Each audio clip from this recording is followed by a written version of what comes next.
All right, so let's talk about this section of kata Yansu, which is a Kyokushin kata that was adopted, believe it or not, by a kata called Asan. Now, the thing about it is a lot of people have the belief that Masuyama invented this kata Yansu. I myself was under this belief until I found kata Ansan. So, here's the bit here. And a lot of people actually don't know that this part here has a name.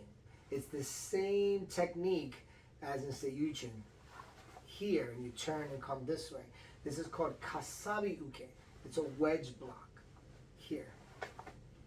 So people try to call it like shuto, uchiuke or something, but that's not what it is.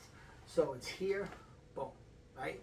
And Seiyuchin, you see it this way, and here it's this way, or sometimes with the fist closed, depending on the branch of Kyokushin that's doing it. So in the kata, we're here, down, push, up, and down. That way. 1, 2, 3, and 4. So the idea here is I'm pushing. I could even be grabbing an arm and hyperextending it, or just brushing it out of the way here. Push, brush. Okay?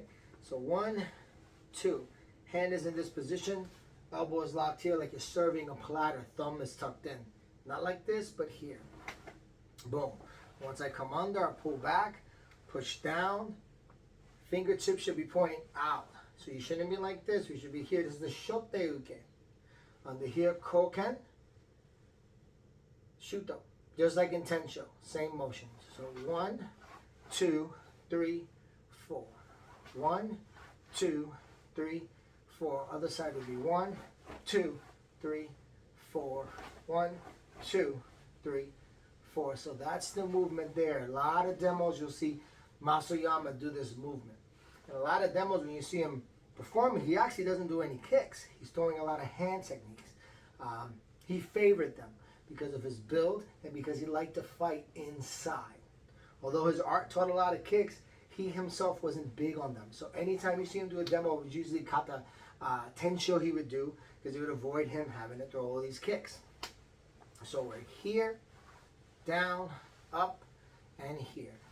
All those movements can be interpreted differently depending on your variation of the application.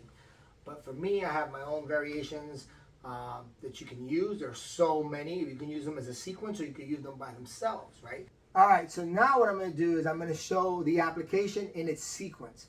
I honestly like to teach kata where you can take it apart. Each piece has its own application and not necessarily in the series, but for heaven's sake, we're just going to do the series as what it is, and I'm going to show you what my interpretation of that series would be.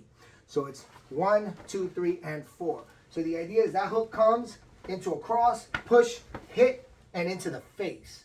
I wouldn't want to do a shuto to someone's, that doesn't do much. But if I crack someone on the nose, it's going to be a whole different series. So again, he throws that punch. 1, hit. I'm going to hit that. See, that face doesn't feel good here. 1, 2. People think just because the word uke is in there, that automatically it's a block. Uke means to receive one's energy. So when he hits, you can see it doesn't feel good on the radial nerve. I'm going to palm that radial nerve. I'm going to receive that energy, bounce off that arm, and come right into the koken, into the chin. Once he pops up, right into the face. That's how I would use that sequence.